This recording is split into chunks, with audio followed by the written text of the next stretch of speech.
Countdown for blast off. X minus 5, 4, 3, 2, X minus 1, fire.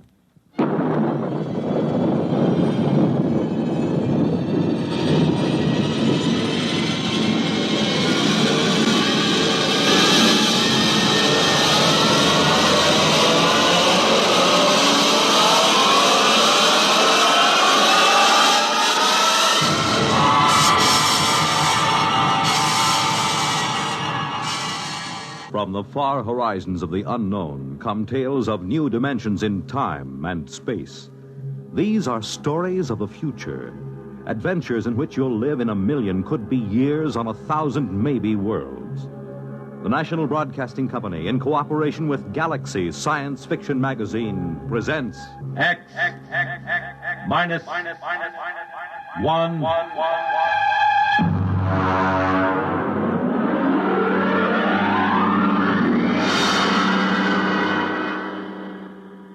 Tonight, Field Study by Peter Phillips.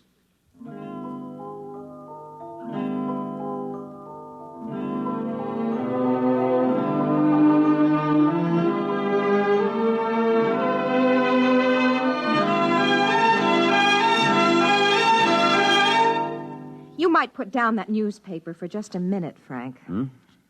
Oh, of course, dear. See, this is good coffee, honey. Now, what is it going to be? That's what I want to know. Overtime or that big night out you promised me? Well, I just can't say for sure, honey.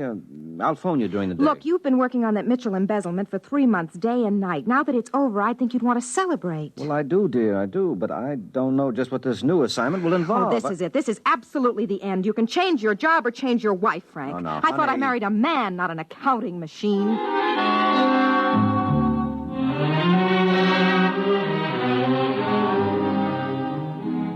I guess I do seem like an accounting machine to Betty sometimes. Maybe she should have married a different kind of guy. Someone who likes to go out dancing and to parties all the time. And who has some kind of romantic career. The quiet life she had with me made her tense and nervous. No, more than that. Neurotic. Actually, the work I did was rather interesting, although she didn't feel that way about it. Being an investigator for the accountancy branch isn't exactly like being one of those detectives as smart as Einstein and as tough as Marciano, but we do get into some unusual situations. And now there was this new assignment the chief had given me. All I want you to do is see him, Frankie. You can be normally curious, but that's all. If you question him, make it simple. And if he gets cagey, cut it out. You're not going as an agent. You're just an errand boy. Take what he hands out and bring it back. Get on it right away.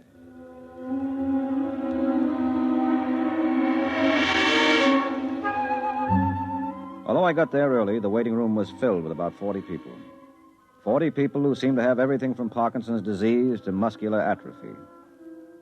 In 40 years, I'd never had anything wrong with me but a postnasal drip, but I was prepared with the symptoms of an obscure ailment. I didn't have an appointment, but I had hardly sat down when the receptionist came over and ushered me into the office. I'll be with you in just a moment. Please sit down. Thank you. This is good of you, Doctor, but I was perfectly willing to wait my turn. Oh, I'm entitled to use my own discretion. You're an interesting case. And please don't call me doctor. In the healing profession, that title's reserved for those who have taken the Hippocratic Oath. My name is Trancor. Mm-hmm. You said I'm an interesting case. How do you know about my case? You've never seen me before. My receptionist has intuitive diagnostic ability. Now, what are your symptoms? It seems you should be able to tell me. Well, let's say the recital is part of the treatment. But if you'd rather not bother, just take this capsule in water. But this is ridiculous. How do I know? You don't. I make no claims. You can take the capsule or leave it. How many tokens, how much money do you have with you? Now, listen, Doctor. No, I'm not a doctor. How much? Oh, about $50, I suppose. Well, give me $25 for the capsule, which you take on faith. If you take it, well? All right, I'll take it.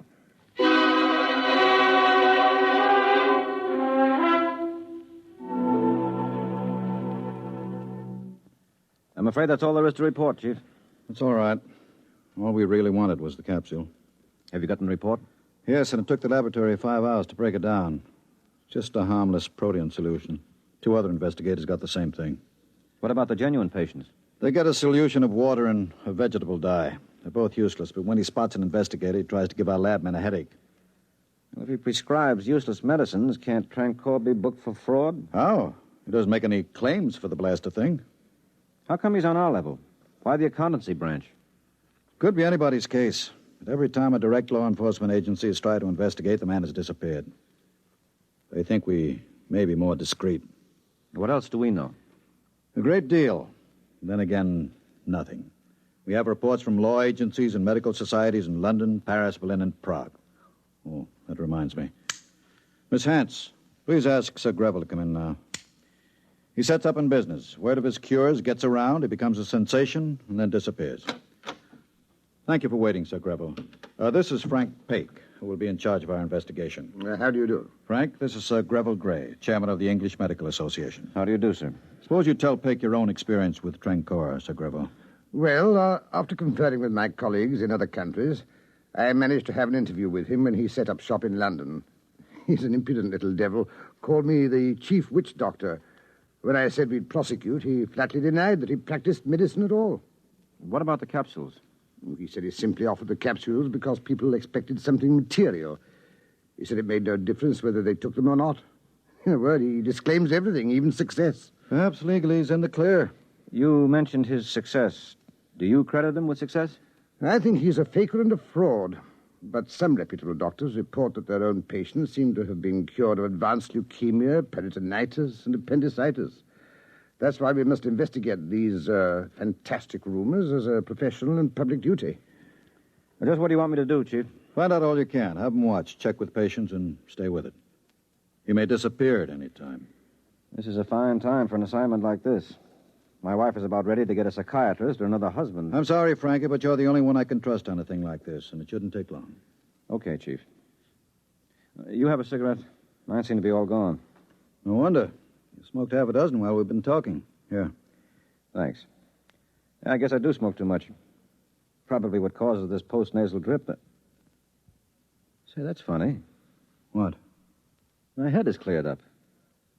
My nasal drip is gone since I saw Trancor this morning. Yeah? Oh, it probably cleared up by itself. But I've had it for years. Well, I hope you're right.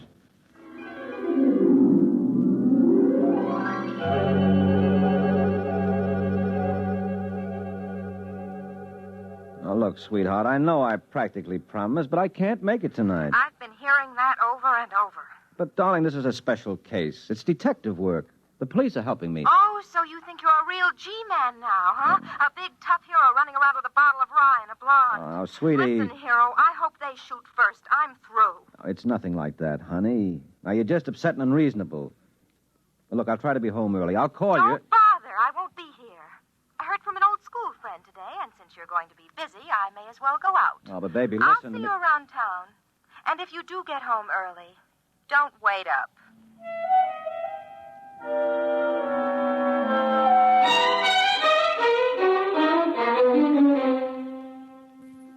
I was alone in the office all evening, thinking about Betty, thinking about Trancor. I remembered Betty's crack about a bottle of rye, so I called the liquor store and had them send up a pint. Every now and then I got a call from a detective saying they were still watching the office. Then there was a call from another detective saying that he had picked up Trancor at the entrance of the office building and trailed him to a hotel just off Broadway. I took down the number and was about to leave when the first detective called again. He said they were still waiting at the office door and that there was still no sign of Trancor. I didn't try to explain. I didn't want to think about it. What could I say? That he flew out the window? I took another drink of rye and went to the hotel. As I got there, a figure came out of the building. I wasn't sure, but I followed him. Good evening, Mr. Pake. How are your nasal passages? Fine, thank you. Yes, they're better. Walk with me, won't you? But first signal your policeman that he needn't follow us. All right. All right, now tell me something, will you? Am I mad? No, you're more sane than most. Your higher critical centers are momentarily dulled by fatigue and alcohol, giving full rein to your intuition. An endearing quality when allied with imagination. The saving grace, indeed, of your race. You're from India, aren't you? Trancor is a good Indian name. Incidentally, fatigue is a disease. Now, don't cure me. I don't want to wake up. Let me close my eyes a minute. Are you still here? Did you expect me to disappear? I could quite easily, by convincing you of my non-presence, as I did when I walked past those men outside my office. Don't you want to ask me some questions? Maybe I do, but why do you want to answer them? Oh, you figure I'm harmless, huh? Like my wife does. By no means. I went about to conclude my own particular investigation. I would say that you were most dangerous to me. Your imagination is quite highly developed. You know, all of a sudden, I'm not drunk at all anymore. And I need a drink. Come on, let's go in here. Very well.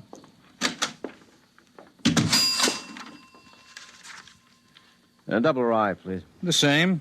Oh, just leave the bottle.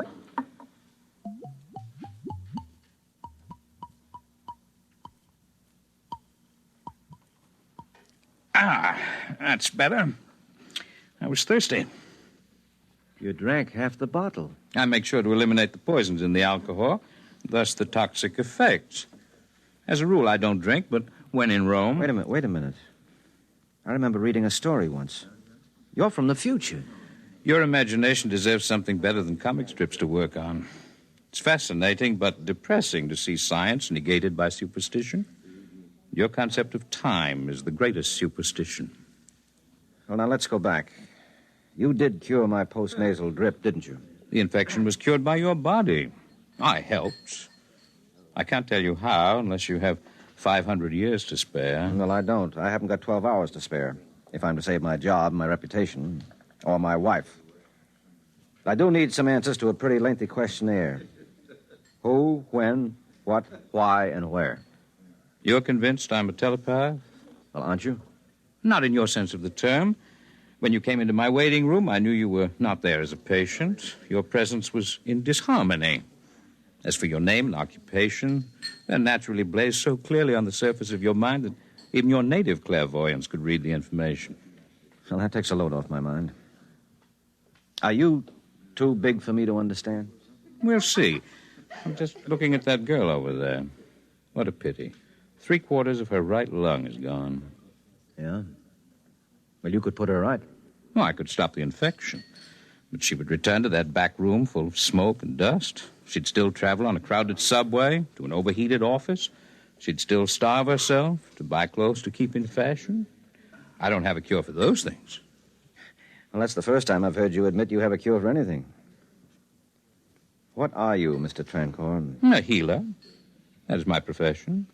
Why do you bother to do anything? Even a healer must eat, you know. And field research is expensive. Of course, I could obviously earn sufficient of your tokens for subsistence by gambling. But that would not be ethical. You could teach. What? Run afoul of your witch doctors? Besides, these techniques have taken me 500 years to learn. Well, that's why I thought That I was from the future? Well, I might be in terms of possibility. We are no older than you are as a race, in terms of universal evolution, but as individuals we are longer lived. The biggest single advance you will make as a race will be when you increase the lifespan of the individual. You could help us.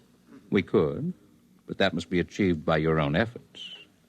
Are we so contemptible in your eyes? Of course not. Would we study you if you were? Our architects, our musicians, even our fiction writers do field work in this territory and write scholarly theses when they return. Anthropology, in our sense of the term, embraces all the arts and sciences. We're scholars.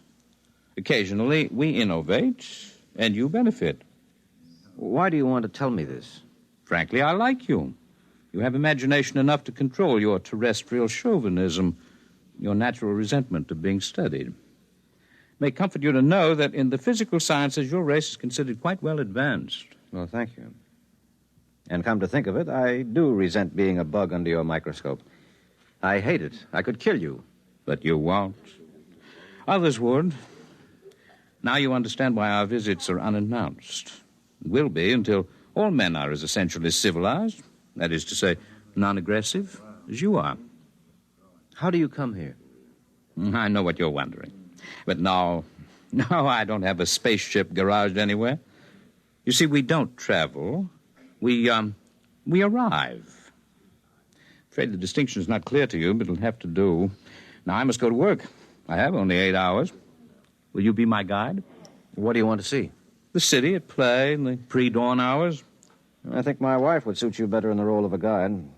She's playing pretty hard right now. This situation makes you unhappy? Well, yes, of course it does. I guess I'm not overly emotional, but I do love Betty. I want her to be happy. With me. Oh, she frets and nags, and she's hard to please, but she's not really like that. She keeps herself busy with trivial things. It's as if she were afraid of important things. And what are the important things? Well, I don't know exactly. Helping people some way or other, I guess. You have any idea where your wife might be? Well, there are a couple of nightclubs she likes. Could we go there a little later? No, don't worry. I promise there'll be no unpleasant consequences if we meet. But now, let's get going.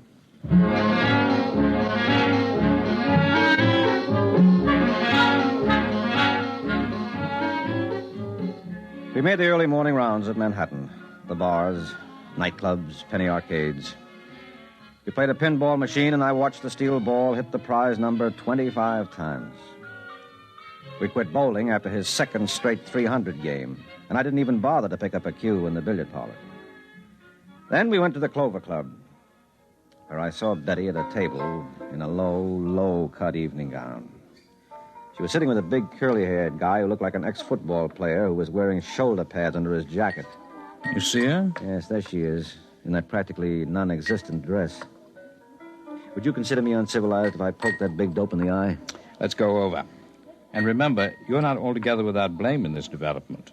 You make insufficient allowance for her. You're reasonably well adjusted. She's not. Hi, Betty. Frankie, where did you come from? Who's your friend? Excuse me, please. I have to make a phone call. I think I've... Frankie, please get me a cab so I can go home. Go home. All right, dear. I'll be waiting for you. Hurry as soon as you can. I mean, when you're finished with your work.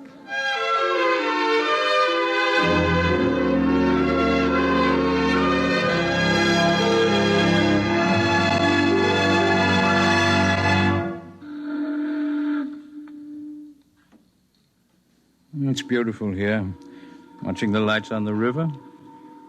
How do you feel? My head is clear, but I'm a little drunk from the neck down. It's like a dream. I wish sometimes I could escape reality so easily, by imparting to it the patina of a dream. You can all do that. I almost envy you. Look, the dawn is coming up. The stars are fading. Yes. It's time for me to say goodbye, Mr. Pake. Can you at least tell me which star? You haven't seen it or named it yet. Promise to take care of Mr. Trancour for me, won't you? Make sure that he gets safely home. Find his address in this pocket. Goodbye, Mr. Trancour. Yes. Goodbye.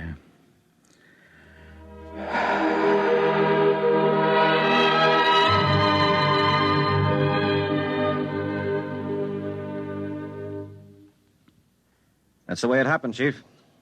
The body collapsed in my arms there on the bridge. When it came to, the man was Chandra Trancour, a second-rate doctor who disappeared from Madras 10 months ago. How do you expect anyone to believe that? Those doctors and cops can examine the poor devil till they drive him crazy, but he can't tell them anything. He has less idea where he's been these past 10 months than they have. How do you explain it? I don't. And I'd like you to hurry through my resignation, Chief. That's what you want. I want to be free to take legal action for Trancour if those witch doctors have him arrested on some phony charge. I'll take personal responsibility for seeing him home to India. You don't have to resign. I'll fix special leave if you insist on being crazy. Well, that's not all, though, Chief. You see, I'm taking an intensive 2-year course for a new career. Yes, you told me. I thought you were drunk. What's Betty going to think of a fool idea like that? If her nerves are on edge now, this is enough to drive anyone daffy. No. She's all for it. She really is. After all, a neurosis is a disease, and she met Trancour. Well, all right. Let me know how you're getting along.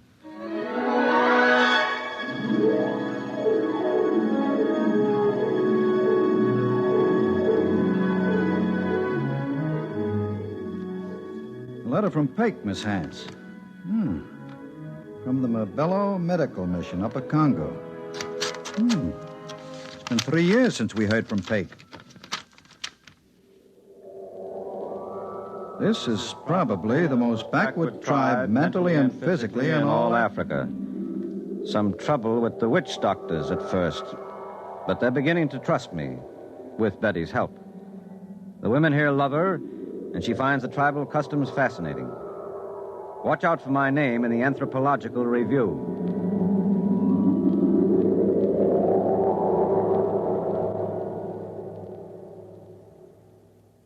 You have just heard X-1, presented by the National Broadcasting Company in cooperation with Galaxy Science Fiction Magazine, which this month features Operation Stinky by Clifford D. Simak.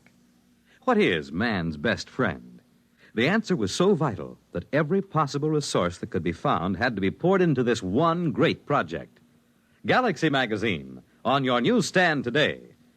Tonight, X-1 has brought you Field Study, a story from the pages of Galaxy written by Peter Phillips and adapted for radio by Jack Willson. Featured in our cast were Terry Keane, Les Damon, Santos Ortega, Alfred Shirley, and Kermit Murdoch. Your announcer, Fred Collins. X-1 was directed by Daniel Sutter and is an NBC Radio Network production.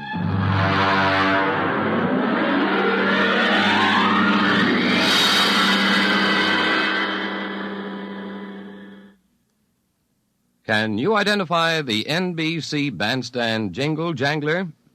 He or she is a famous personality, and you may win $1,000 if you can identify him. To enter the NBC bandstand jingle jangler contest, send a postcard with your name and address and phone number to NBC Bandstand, Box 515, New York, 19, New York. Enter today. NBC takes you across the nation, around the world, with news on the hour and the hotline service all day, every day on most of these stations.